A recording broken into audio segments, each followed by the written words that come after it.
From the far reaches of space to the darkest places on Earth, join us as we explore the haunted, the cryptid, the creepy, and more. Exposing Reality Radio presents The Spectral Wolfpack Show, your paranormal nightmare, with your host, Alexander Bobolinsky.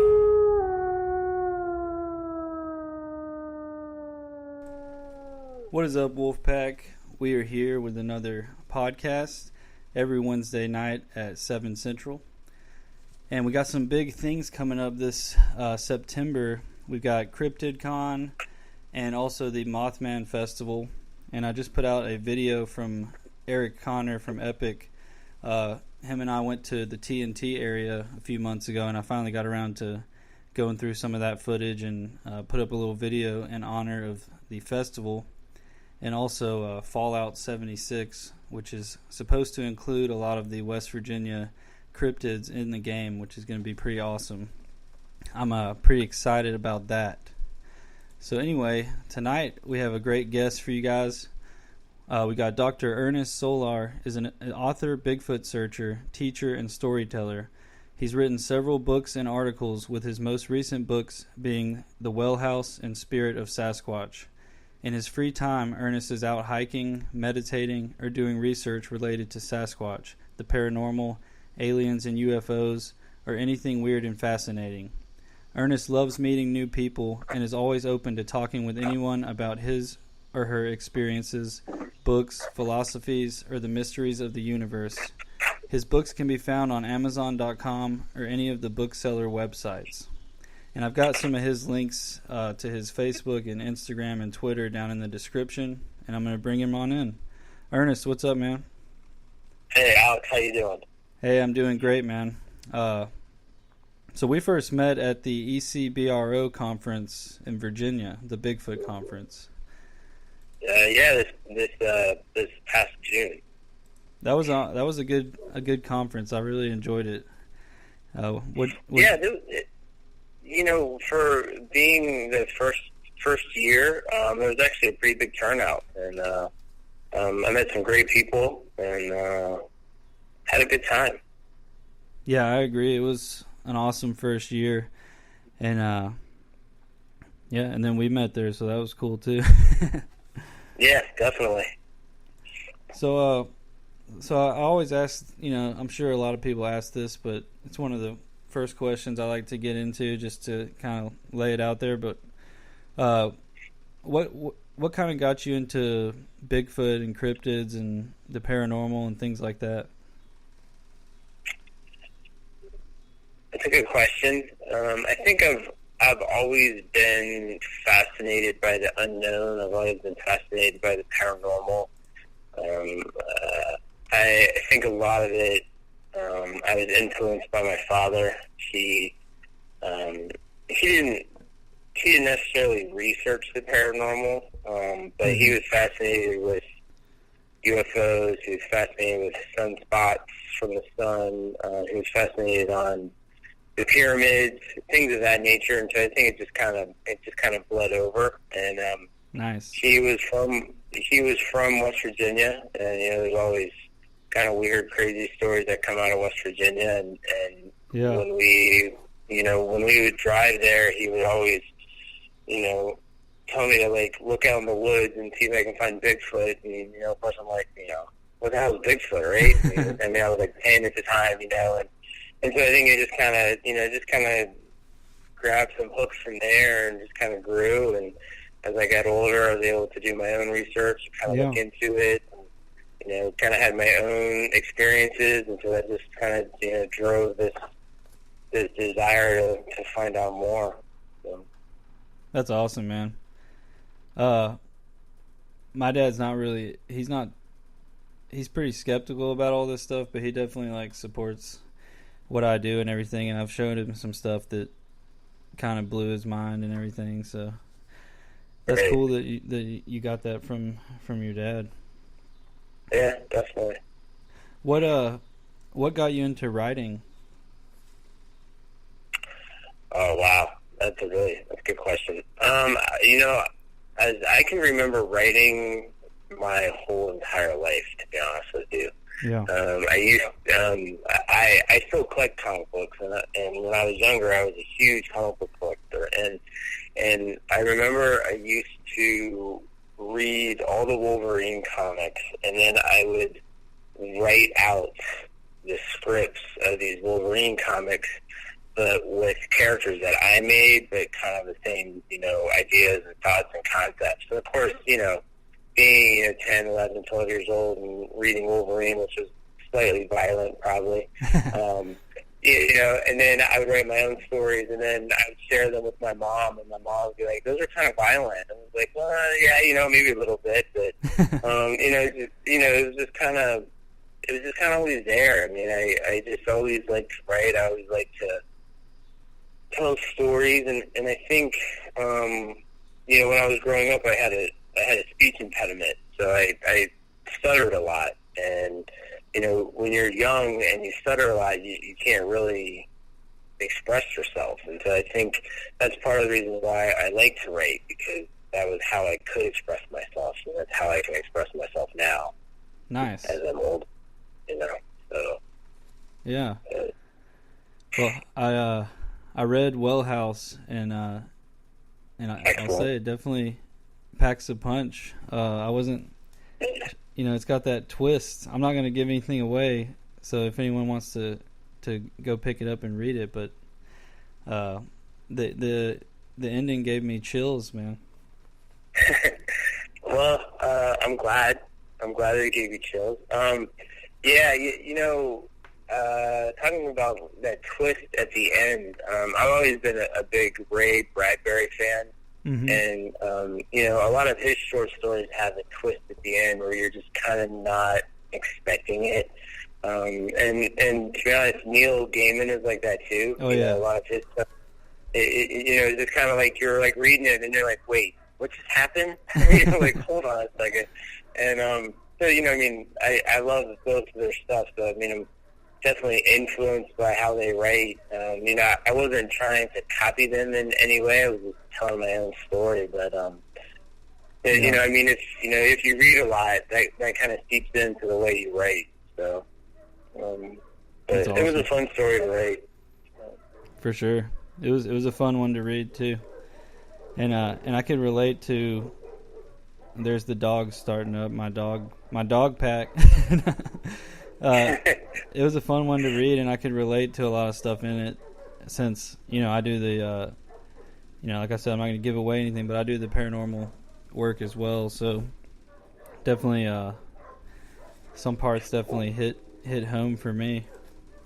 Well, I mean, I think we can talk about it a little bit without giving it away. I mean, I you know, so at the beginning, the recording, that actually happened to my wife and I. Yeah. Right? So, you know, I had actually put that recorder out when I was trying to capture Bigfoot sounds. Mm-hmm. And, you know, put the recorder out in this part of the woods that I know that nobody's at.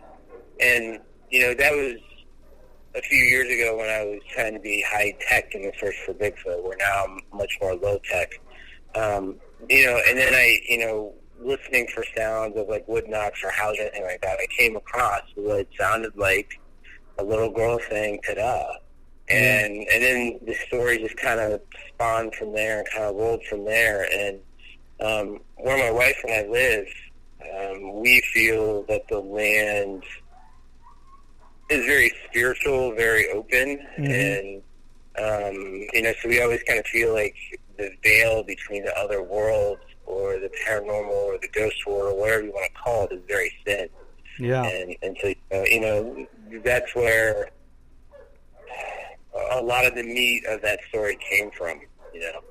And, so, you know, I mean, it's not really a ghost story, but it kind of is, but it's kind of not, you know. So. Yeah. And that part where you do talk about the veil, that's one part I could relate to. You know, when you walk into maybe a certain haunted location or like somewhere in the woods, and you just feel that shift, right? Where you can feel you're in some other Like, it feels like you're in some other dimension or something, something like you said. Right, and and it's such a subtle, a subtle feeling, Yeah. like, it's not dramatic, it's not, like this, like, flash of light, and all of a sudden, bang, you're, like, in this other dimension, but it's very subtle feeling, and, and if you're, in the moment, and you're paying attention, to, how you feel, or what you smell, or what you see, or what you hear, like your whole body kind of, like, senses it, like, wait, something just shifted, Mm-hmm. And, it's very subtle, but it's also very powerful. Definitely. I don't know, I don't know, I think it's a cool feeling to experience. Yeah, I don't think everyone does experience it because, there are some people that just aren't that into that spiritual side of things, I guess. But that's okay, too. Yeah. That's an interesting point. To me, it's kind of like a toss-up. Are they open to experiencing that? Because I've had ghostly encounters before, but I don't particularly feel comfortable seeing one, right? But I'm okay with, like, sensing it or hearing it or knowing that something's in the room, but I'm not necessarily comfortable with seeing it. And so I think they kind of pick up on that energy. And so, if people aren't comfortable in believing or accepting that there's other dimensions, then it's like they're almost putting up, like, a roadblock in themselves to experiencing something like that. They're, like, kind of closing themselves down to it. Yeah, I agree with that. So I wanted to ask you, I know we talked a little bit at the ECBRO, but about some of your travels, but you've done a lot of traveling, right? Yeah, I like to travel. Didn't you say you went to Scotland? Yeah, my wife and I, when we got married, we backpacked across Scotland for our honeymoon. Wow. Which was it was an amazing trip. It was awesome. We thru hiked the Great Glen Way. It's not the AT, which is our dream, but it's still, I think it's just under 200 miles maybe, but it goes from the western side of Scotland to the eastern side. It goes from Fort William up to Inverness. So wow. It was gorgeous. Yeah, it was. I'd love to do that.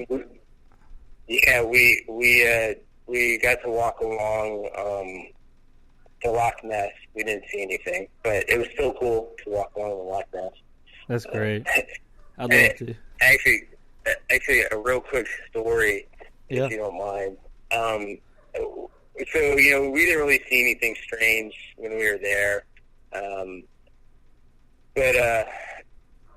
So the trails in Scotland are slightly different here in America, where there's not a lot of, like, signs telling you where you're at, and there's not a lot of cross trails. And so a couple of days we did 20-mile days, and 20-mile days with 30-pound packs are a bit rough, right? For sure. And so there was this one 20-mile day. We were just going, and my wife's like, we have to stop. Like, she was hurting, I was hurting, we needed to stop. The only camping spot we found was on the shore of the Loch Lochy, which feeds into the Loch Ness. And I'm talking like our tent was literally like 5 feet from the water. Like, that's how close we were to the shore. And the wind was so strong where our tent was literally like laying on top of us when we were inside of it. But so we go to sleep for the night. We passed out. I had this dream, and we wake up in the morning, and we're making breakfast. And I tell Christine, I was like, I had this weird dream last night that this fisherman was on the shore, and he kept casting his line out into the water, and he kept looking back at me. And it was just wrong. It was just really weird. It was really creepy. You know, she's like, oh, you know, that's weird. And you know, because it was a 20-mile day, the previous day, you know, I decided to change my shirt, so I pulled a shirt out of my pack, and you know, we had gotten up like ridiculously early, and so we didn't put sunscreen on or anything like that. And so we, you know, pack up, we, you know, get on our packs, we hike for a couple hours, and then we're up on this ridge, and the sun comes out, and you know, my wife's like, you know, we should probably put sunscreen on. So I was like, okay. So I drop my pack, and I go to take off my shirt, and I reach behind me where my neck is, and I feel something funny, and I take off my shirt, and no joke, there is this fishing hook embedded into the neck of my shirt. Wow. And I was like, I dropped that, I was like, what the hell is that? Because we don't fish. I'm not a fisherman. Like, right, we didn't have fishing equipment. I'm like, where the hell did this fishing hook come from? Oh, my God. Yeah, so, you know, this is weird. Like, you know, I don't know if it was a coincidence or this ghostly fisherman was trying to hook me. I don't know what it was, but, man, that freaked me out. A little synchronicity there with your dream. That's awesome. Yeah, that was probably the strangest thing we saw or we experienced. You know, and then we saw their version of a snake, which is like this huge gold worm. Wow, so that was kind of cool, you know. But that's awesome. Yeah, that was fun. Yeah, that was a fun trip. I can relate to how awesome a trip like that is. I thru hiked the Appalachian in 2014, and definitely, if you get the chance, you got to do it because it was incredible. You know. Oh, I'm sure it was. I'm jealous. I need to get over there and do that one because I haven't. You know, I've been to Canada, and that's about all out of the country that I've been. But man, I'd love to see Loch Ness in person and do some Nessie watch. Try to see if I can spot anything. Yeah, you know that one of the cool things. I'm not sure if you remember seeing it or not, but the cover of the second printing of Spirit of Sasquatch is a picture from when we hiked it in Scotland. Yeah, and it's this picture of this trail and this wooded trail, but the forest floor was all clovers. I remember seeing it. It just looks so magical. Yeah, I know, right? Wow, where are we? We're like in a whole other world. In the fairy forest. Yeah, you know. Oh man, my wife would have loved to see fairies. I've actually seen something that I consider to be fairies in the Talladega National Forest in Alabama. Oh wow! I won't tell the whole story or anything because we want to hear your stories. But basically, I saw these like blue strobe like lights, but one of them came close to the tent and it actually had like translucent wings. I mean, it was small, like a little bit bigger than a butterfly. Right. And then later on, 6 of them came and were hovering around the tent, and like, wow. I still don't know how. Like, I've tried to look into what it could have been, like insect wise, and I haven't found anything. But it was so cool. Yeah, it was wild, and it was, of course, a night I went out to relax. I didn't bring any cameras or anything, and I brought my dog, and he was barking at him and stuff. It was awesome. But yeah. Oh, good. Yeah, I mean, that's definitely a cool experience. But you made me think about this one idea that I have. Not having your camera, not having your equipment. I really kind of. I really kind of think that I personally, and I wonder if other people experience this too, have more experiences when they have less technology with them. Mm-hmm. Like most of my experiences have been when I don't have my camera, I don't have my cell phone. Yeah. Where I'm just out and I'm just, doing my thing. And if I see something great, if I don't, it's okay because I'm in nature. And, but like something always happens, or I hear something, or I smell something, or I see something, and it's just like, I guess that's just for me. you Yeah. know, as a guest, you know. So Yeah. At least we can, you know, we may not be able to prove it to everyone that that's what we experienced, but at least we have that experience and, you know, can hold on to it for ourselves. And because I still just enjoy thinking about it.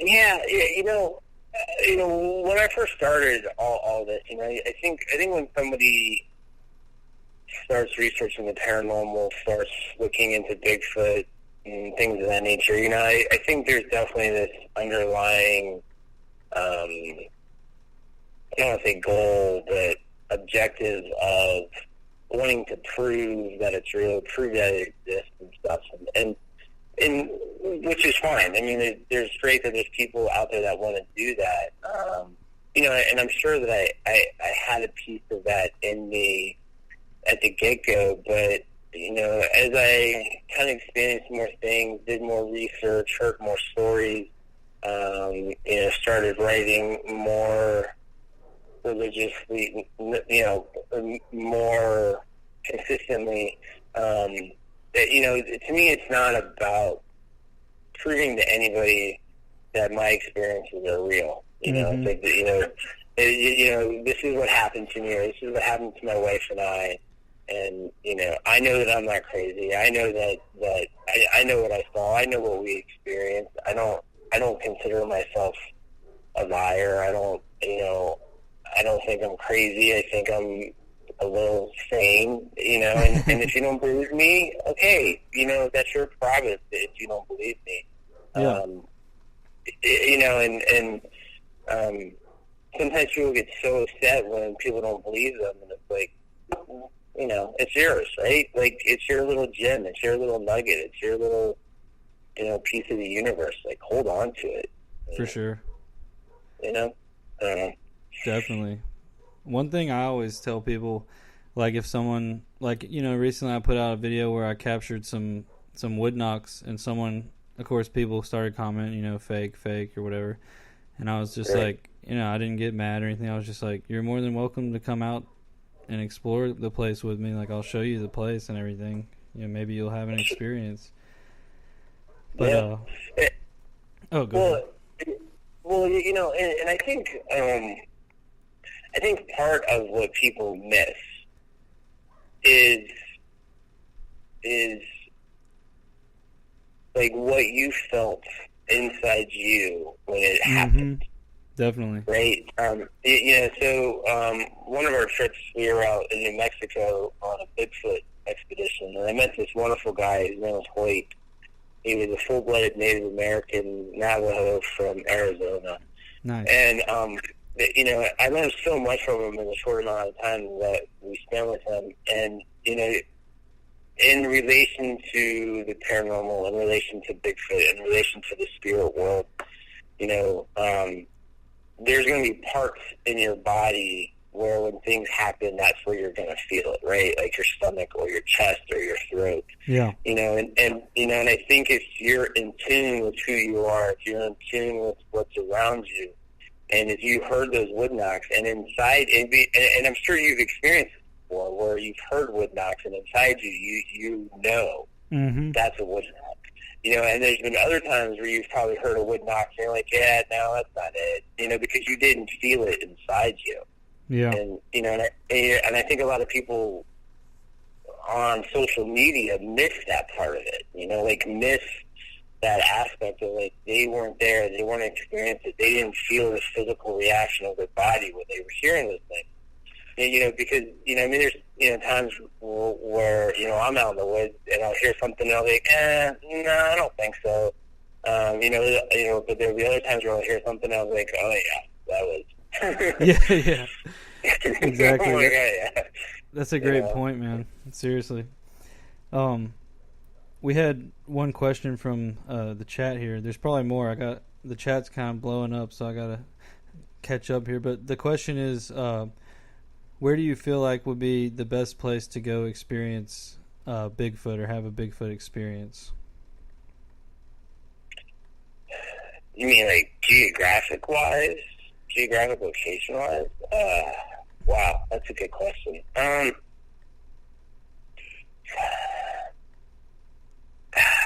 I don't. I don't really have an. I don't have a definitive answer for that to say like, oh, Washington State or Colorado or Virginia or anything like that. I think it's, I've in my research for Spirit of Sasquatch, I came across one gentleman who had a recording, and he told me where he got the recording from, and it was this park in the middle of Northern Virginia. Mm-hmm. And and at first I'm kind of thinking like, really. But then as the more I thought about it, I was like, well, that park does border the Potomac River, and there is a river trail that goes along the Potomac River, and the Potomac River does meet up, So I could, see how they could, pass through that park. So it's definitely feasible. It's definitely believable. I think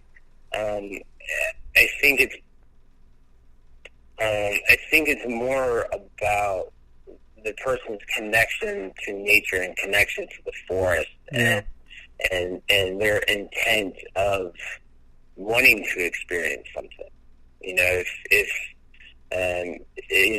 If you have this intention and you have this connection of just being, for lack of a better term, one with the forest, I think you'll have a better chance, a better opportunity to experience something.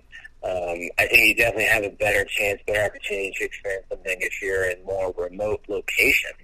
Mm-hmm. If you have a patch of woods in your backyard, if there are houses border up to it, it's probably going to be a little difficult to have an experience there. I'm not saying it's impossible, but you're going to have a lot better chance if you're in a more remote, secluded area. So. No, that's a great answer, and I agree with you on that, because one of my locations where I've caught some pretty wild stuff is only a couple miles from my house. It's not far from a city. It's in a pretty big patch of forest, and there's creeks, and I think the Cahaba River runs through one part as well.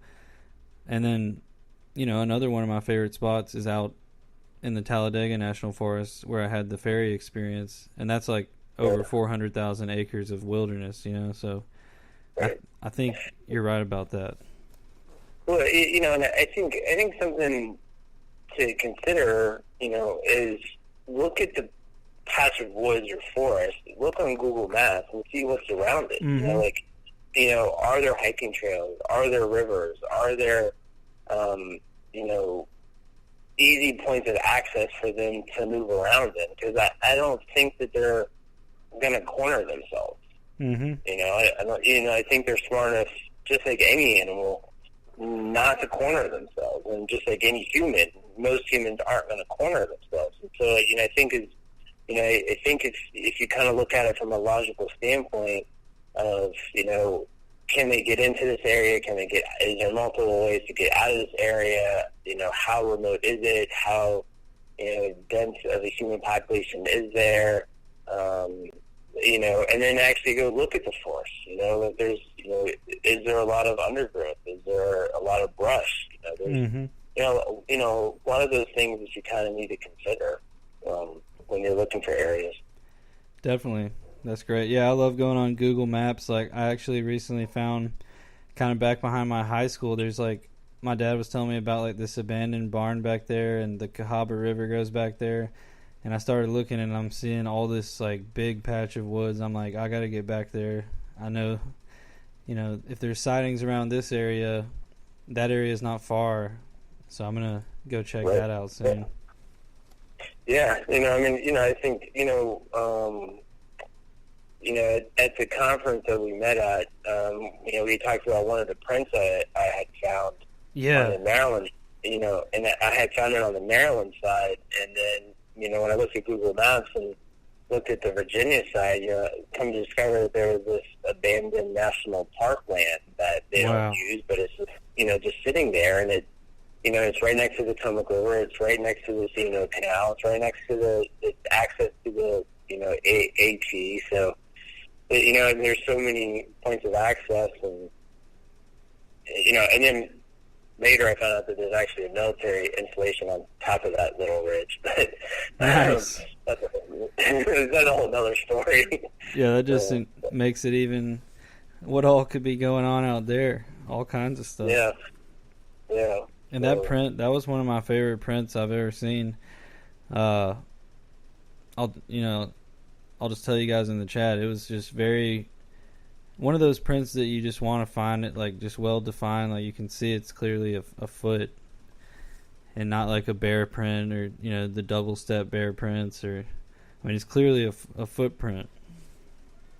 Yeah. Yeah, it was funny because I was kind of doing research for my book, and went down to the river, and there was this creek that was flowing into the Potomac River, and it had been dammed up with railroad ties. So it was like this little pond area, and that print was actually part of a track line, and it went through this slimy, mold-covered mud, and and I found, and I saw that print, and I took a picture and sent it to my wife. She was like, her first thing was like, "Is that your footprint?" I was like, no, it's not. She was like, "Wow, that's an incredible find," and I actually showed that print to a tracker who has like 20 years experience, and she was like, "That, yeah." She's like, "It's not human, it's not bear." She's like, "I'm not really sure what that is." Wow. I'm like, you know what? I was like, that's good enough for me. Yeah. I was like, that's good enough for me. So, yeah, you got a great photo of it, and you had the experience, so that's awesome. Yeah, we I actually took my wife back there like a couple of days later, and the Potomac River floods pretty easily. It comes, rises and falls, and I took her back a couple of days later, and it was raining, and the print was gone, but near where the print was, we heard something jump or crash through the woods. It was just kind of, it was one of those moments where, like, that was a little too big to be a deer. Yeah. Because, in all reality, deer are pretty quiet. Mm-hmm. Deer don't really make, they don't really make that much noise. Whatever this was a little bit more substantial. I was like, okay. We didn't see anything, but still, it was kind of like, that was interesting. Yeah, that's awesome. Just so everyone knows, I'm having a storm here, so hopefully we don't get any connection issues or my power doesn't go out or something. But tell us a little bit more about some of your other personal experiences, like whether it be with Bigfoot or with the paranormal or UFOs or anything like that you have. Oh, wow. Maybe pick 2 or 3 favorite ones, or. So I was thinking about this the other day. I saw one of your videos when you used the spirit box with Art Thrasher. Yeah. Right. And I was thinking about, there was this time, it was about a year and a half ago, I guess, at this point, we had some friends come down for the weekend, and one of our friends, his name's Jamie King, he's a ghost hunter, Bigfoot researcher out of Ohio, Pennsylvania, and he brought a spirit box. And we were, sitting there chatting and talking about how we felt there was spirits on the land, Native American, maybe Civil War, and then we talked about how we think the lady that built our house is in our is a spirit in our house and stuff like that. So anyway, we were outside having a campfire, and they came to me, why don't we use the spirit box? And he was like, all right. So he pulled it out, and one of my best friends was there, and he's 100% skeptic. I think sometimes he believes. I think sometimes he wants to believe in stuff. But he's a scientist, and so sometimes he always takes this scientific view of things. So we pull out the spirit box, and we're asking if there's any spirits there, and we get this answer, yes, and we're like, okay. So he asked what the name was, and gives the name. I think the name was Ivan, and so there's probably like 6 or 7 of us there. So we're all like, you know an Ivan? I don't know an Ivan. Do you know an Ivan? Like, we're all like going around the circle, and I go with my friend, and I was like, hey, do you know an Ivan? He was like, shut up. he was so mad at me. I was like, wait, you know an Ivan, don't you? He was like, don't talk to me. Wow. So it was just like, I don't know. I mean, I sit and laugh about it now because I was like, if all the people to have that experience and and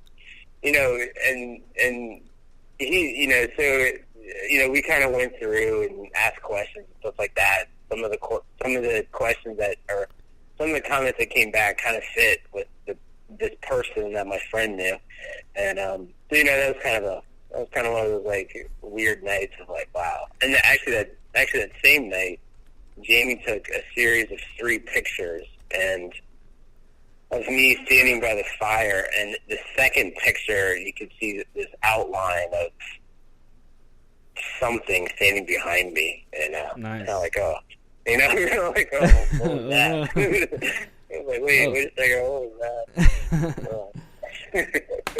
That's great. Yeah, that was that was one of those fun times. But yeah, I mean, I don't know. I'm trying to think of any that I haven't really repeated. So I had this one experience down in North Carolina a couple of years ago. I was at this silent retreat for mindfulness meditation, and so we had to be silent for 5 days. Like, wow. No talk, and I loved it. I thought it was amazing. But there was like an hour. Well, we pretty much meditated all day and all night. But there was pretty much an hour in the morning where we could do our own thing, and there was this little trail that I would hike up and sit up on top of this mountain overlooking these other mountains in North Carolina, and I would meditate because that's what I like to do. And but there was these stairs that would go up to this trail, and every day I would put rocks on these posts going up these stairs. And I kind of get that from my dad, because my dad does this. He puts rocks and he puts coins everywhere, right? And every day I came back, they were moved in a different location. Nice. I'm thinking like somebody's messing with me, right? And so the last meditation, it was like a Thursday, and it was a night meditation. So I knew everybody was going to be in the meditation hall. And I put a stone on these 5 different posts. And I went in, and we sat there and meditated for like 2 hours. And, like, these are dedicated people, right? It's not, people that are going to just get up and wander out because they get tired of meditating. Like, we sat there for 2 hours and meditated from like 7 to 9. And I made sure that I was the first person to get out of the meditation hall. Like, go over to those stairs. Like, all the stones are gone. I was like, okay. I was like, wait a second, right? And so they were all morning, gone, you said? Yeah, all the stones were gone, right? And I was like, all right, this is weird. And so then the next morning, it was the last morning there, and every morning I had gone up to the top of this mountain to take pictures. So I either brought my phone or brought my camera or something like that. And there was a part of the trail that was always like muddy. And if you're walking on a trail and you're a Bigfoot searcher, what do? You look in muddy spots and see a print, right? So every day I looked, and I never saw anything. So I go up on this last morning. I don't have my camera, I don't have my phone, I don't have anything. And I'm sitting there and I'm meditating, and all of a sudden I get this feeling of like, you need to turn around and open your eyes. So I turn around and I open my eyes and I look down the trail and I see this conical shaped head like float across the trail. Wow. I just kind of sat there. I was like, whoa. Yeah. I was like, okay. And so I took a deep breath and I turned around and I closed my eyes and I continued to meditate as best as I could after seeing that. And, because there was that was the only way down to go through that trail, right? I really didn't really want to go right then, right? And so I tried to go back to meditating, and I swear to you, it sounded like an elephant ran behind me. Wow. And into the woods. And so then at that point, I stopped and I said, okay, maybe it's time for me to go. And so I got up and I walked down the trail and I walked past this one muddy part of the trail, and I swear to you, Alex, there was a print. Oh my Clear God. as day, sitting in that mud, and I was like, and I literally started laughing. I was like, are you serious right now? I was like, okay, and I laughed and I stood up and I said, thank you for this gift, thank you for letting me see this, and hopefully I will be back, and you have a wonderful life. And I That's awesome. walked down. I walked back down to the meditation center and packed up my stuff and came home. Wow, that sounds like a But great... yeah, it was just like, I was like, whoa, that was yeah. I think I don't know what shook me more, seeing the conical shaped head or hearing what sounded like an elephant. I'm not really sure what kind of shook me more, you know. Yeah, that was a cool experience, and I did find some, I found some stick structures in the woods and stuff like that. Yeah. Well, I'm gonna have to try meditating in the woods, because that kind of goes into what you were saying with, just kind of being one with the woods, or just your intent out there. And I'm sure, it could, whatever it was, could tell that you were just a peaceful guy. And it probably knew that you wanted to see that footprint. Yeah, I'm sure. I'm sure they probably watched me every day, watching look at that mud hole, and then they're like, "Oh, we'll give him again." Yeah, we'll give him one. Yeah, that's great. Yeah. I got another question here in the chat, and then I wanted to ask you a little bit more about meditation. But do you feel like Bigfoot and the missing 411 could be connected, as it's been implied? Do you know about that? Yes, I do. That's a wonderful question. So yes, I do. I do think that there is a connection. In my book, Spirit of Sasquatch, which it's fictional, but a lot of it is very relatable to experiences that people have had. But I floated this theory or this idea out there that our national parks are actually reservations for Sasquatch. Nice. And what's kind of funny is I had this. I had this thought and I put it in the book, and then shortly after I put it in the book, there was another podcast, Expanded Perspectives. Mm-hmm. I was listening to one of their podcasts, and they floated the same idea out there, but they did it from a perspective of that the national parks is a safe haven for all cryptids, fairies, elves, you name it.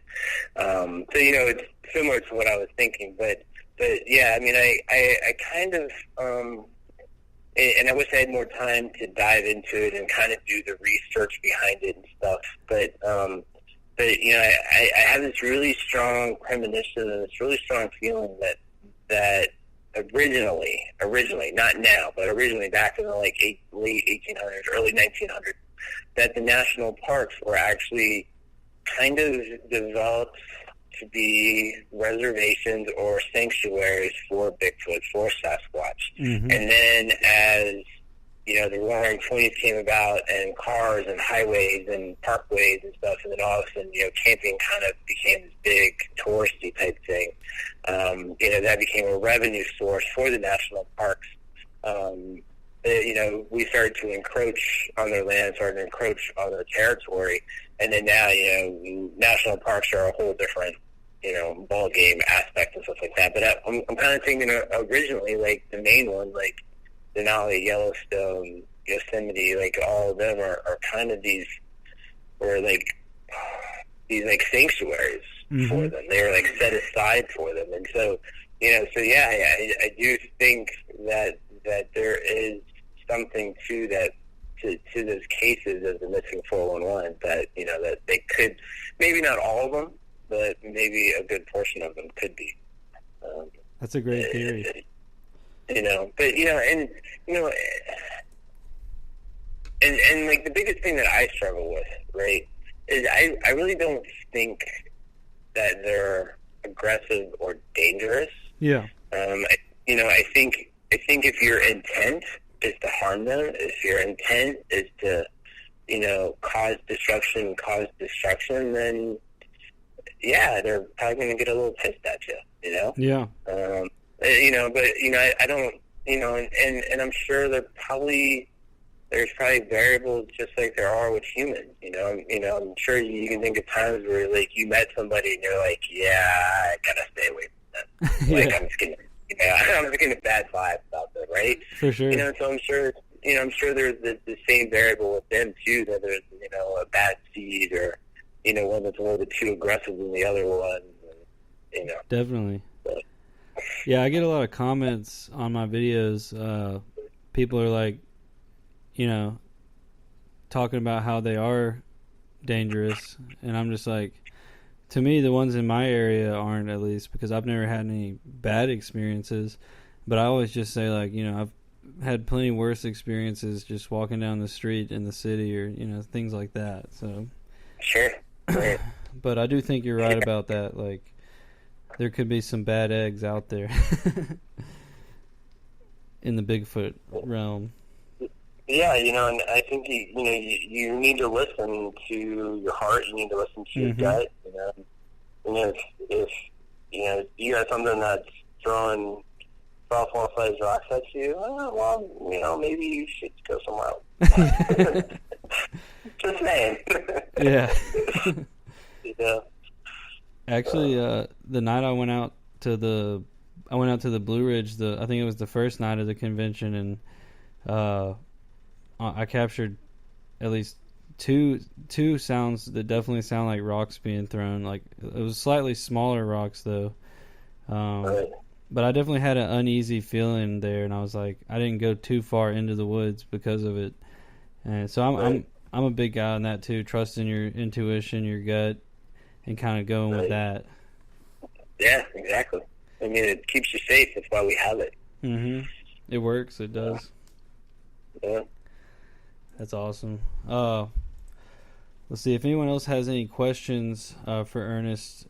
Be sure to drop them in the chat, and because we got about 13 minutes left here to talk to him. So I like how you do that with your books, though, because are all your books considered fictional, but you do throw in some true stories and truth to them? Yeah. Right now, all my books are fictional. I don't know. I like to wrap fiction around it. I don't know why. It maybe gives me a little bit more liberty to tell the story. In my teaching, when I teach my students, I tell a lot of stories, and they're all true. They're all real experiences I've had in the classroom, and I think that's a better way of learning. But I have to change names, and sometimes I have to change scenarios, but it's still the same idea, the same concept of what I'm trying to get across. And so I think it just kind of carries over into my fictional writing. It's just, I don't know. It's just how I like to write, I guess. It's just my style, I guess. No, I think it's awesome that you're, a storyteller and get these stories out there, and how there is, truth within the, we'll call it fiction, but just good stories with truth behind them, and it's pretty cool. Thanks. I wanted to ask you more about the, and some of the people in the chat said too, but more about meditating in the woods. Or do you have any? I guess I'll just ask, do you have any tips for some people who want to get started on meditating or anything like that? That's a good question. So I like to use mindfulness meditation. So mindfulness is, the idea behind mindfulness is being in the moment without judging yourself, right? So, an easy example, someone should be listening to this podcast with, like, rapt attention, right? And then all of a sudden they start thinking about the grocery list that they need to make for the weekend. And then they come back to the podcast and they're like, I'm such a jerk. Why did I fade out and think about my grocery list? Well, that's a judgment right there. And we have to train ourselves to pay attention to the moment. And Eastern thought, Eastern philosophy believes that attention is our sixth sense. Mm-hmm. And it can be trained, and it's trainable, but you have to put forth an effort. And part of the exercise is being aware of your senses. Being aware of what you smell, what you see, what you hear, what you touch. And just being in the moment of your experience, because we spend so much of our time on our phones or on social media, or listening to something or being distracted by something. And I actually wrote a blog post about this one time, but we're so busy looking at our phones that we don't see the elf that's running through the woods, or we don't see the dragon that's flying in the sky, because we're so distracted from those, by what's around us.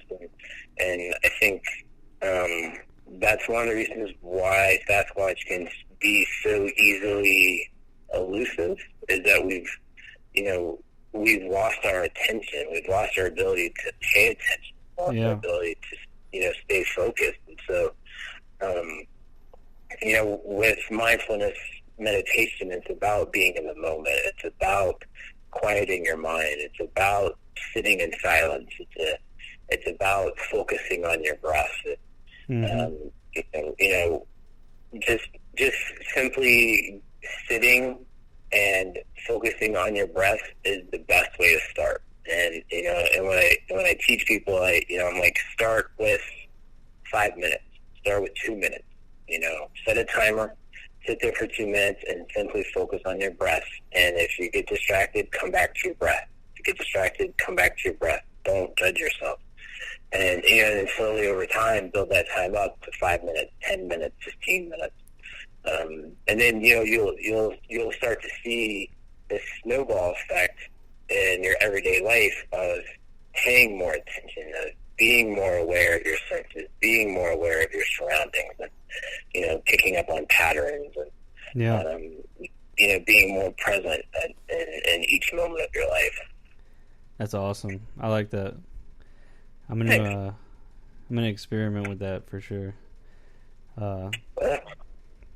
Because I'll do some guided meditations and things like that, but you're definitely right about that, losing our attention and everything, because I'm pretty observant, and when I'm in the woods, I'll see the animals and everything, but I noticed that some people, like some of my friends or family, they don't notice things. Like I'll see like the deer like off the side of the road that no one else in the car sees, or things like that. And right.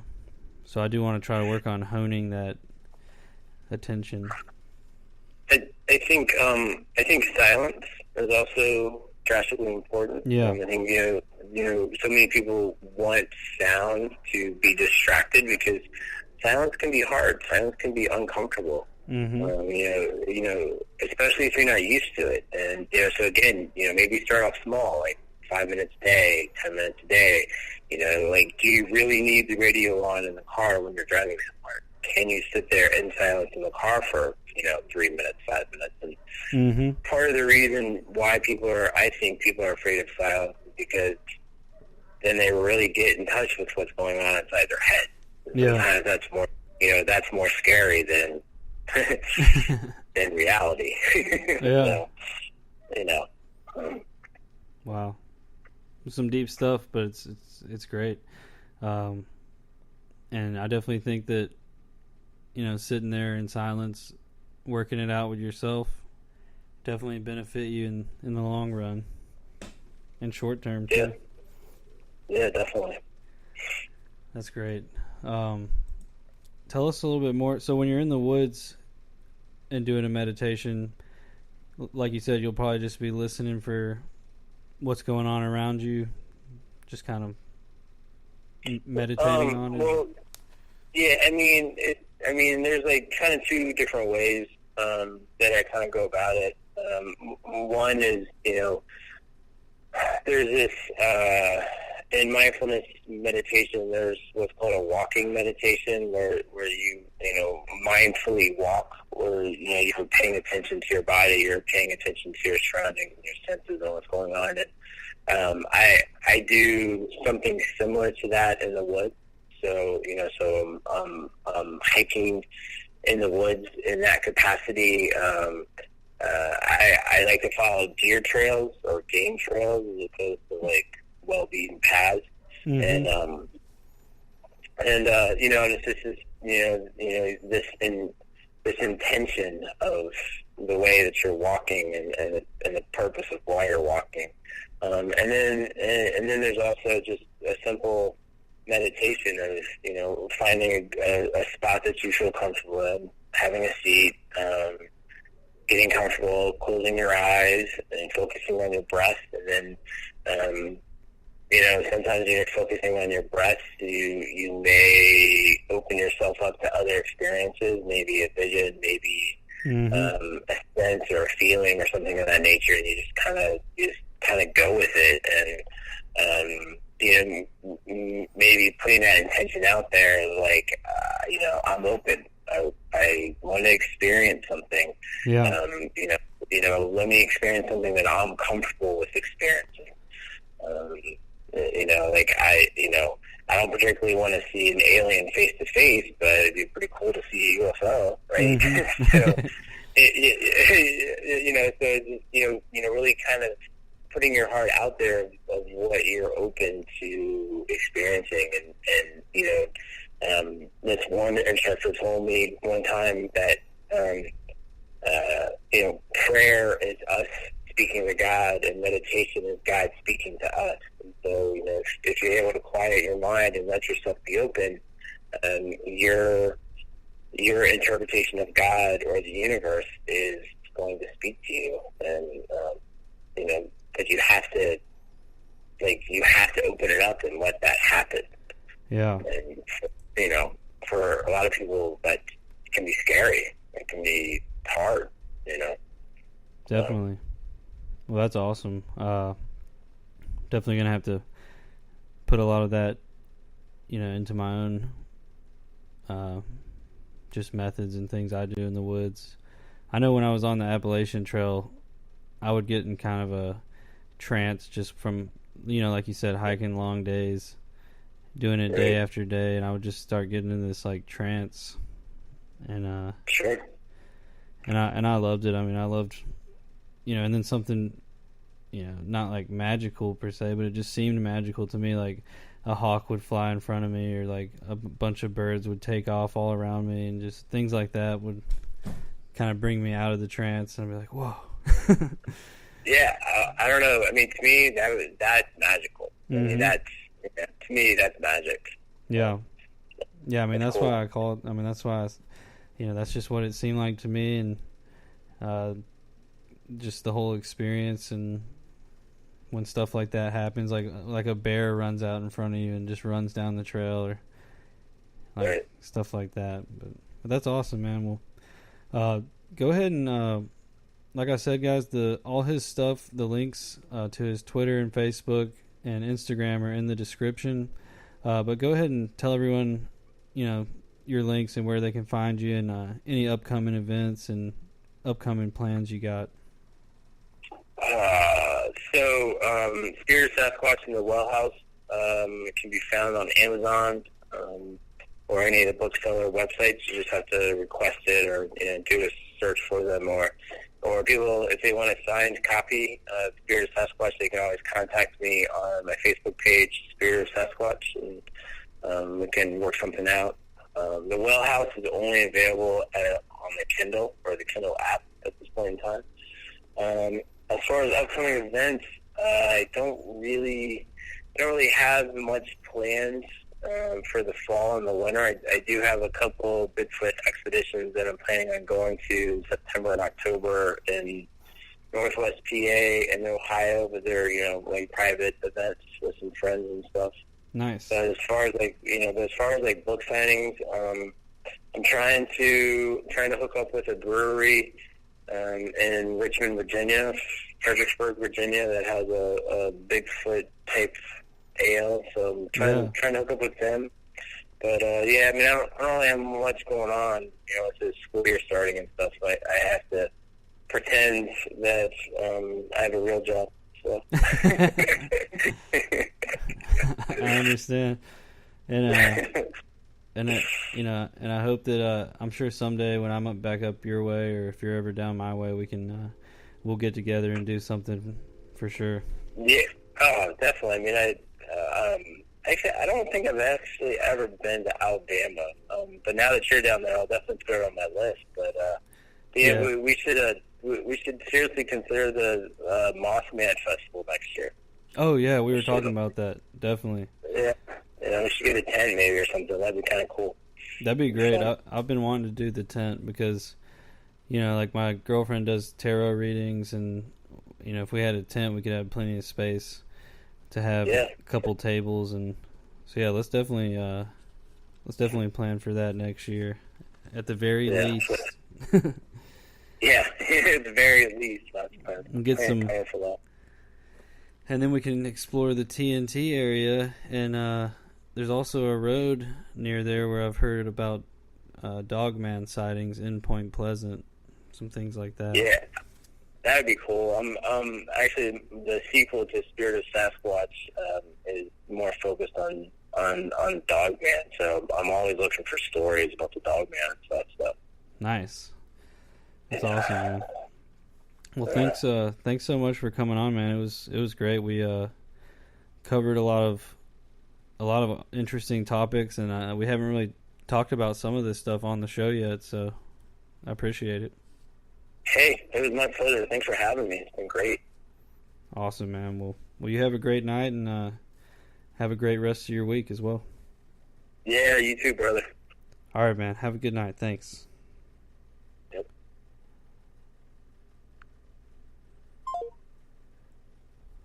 Well, guys, that was Ernest Solar, and that was just awesome. Like, we really covered some amazing topics there that we hadn't really covered before, and that's one reason why I love doing this show, as I've said in the past, is bringing on these different guests and hearing their experiences and theories, and adding it to our bag of tricks, per se. Not even a bag of, our bag of knowledge and wisdom. And it's just great. It helps us further our research. It helps us, make some sense of some of our personal experiences, and it's really just awesome. So thanks so much to Ernest for coming on and talking to us. I've been wanting to get more people into like the meditation, and I'm trying to get one of my friends who's a healer to come on and talk to us about protection and healing and everything like that. So anyway, for the schedule, let me go over the schedule before we close it out, because you guys need to know what's coming up. On September 5th on the podcast, we've got Michael Cook, who's a Bigfoot researcher, and I will be talking to him for an hour just about some of his research and experiences. On September 12th, we got Scott Martis coming back. And as you guys know, Scott Martis is one of my good friends. He's, one of the Lake Champlain monster researchers. He now lives in Florida, so he also does some work down there. But he just got back from Lake Champlain and has been doing some research up there. And we're going to talk about his recent expedition and his trip. And then September 19th, my friend Frank Lee, of his team is called Casper, which I believe stands for Central Alabama. Let me see. I can't remember exactly what. I think it's Central Alabama Spirit Investigation. No, that's not right. Well, I'll have to get his information, and I'll be sharing his stuff on the page just so everyone knows. But his team is called Casper, which I thought was cool. And he's got a lot of he's like a genius. He mods a lot of equipment, makes a lot of equipment, and all kinds of stuff like that. So it's going to be cool. We're going to have a good talk with all these guests coming up, and then going to keep it going in the future after that. So yeah, stay tuned, guys, and be on the lookout. I'm going to be doing some live streams probably this weekend. We might do another one Friday night on the YouTube. But yeah, I hope you guys enjoyed the show tonight, and thanks again to Ernest for coming on and talking. Seriously, it was a great talk, great stories, and just some great theories and points and experiences. And yeah, I'll see you guys next Wednesday at 7 Central every week on the Spectral Wolfpack Show. All right, you guys have a great rest of your week. I'll see you guys in the next live stream or next week on the podcast. Peace.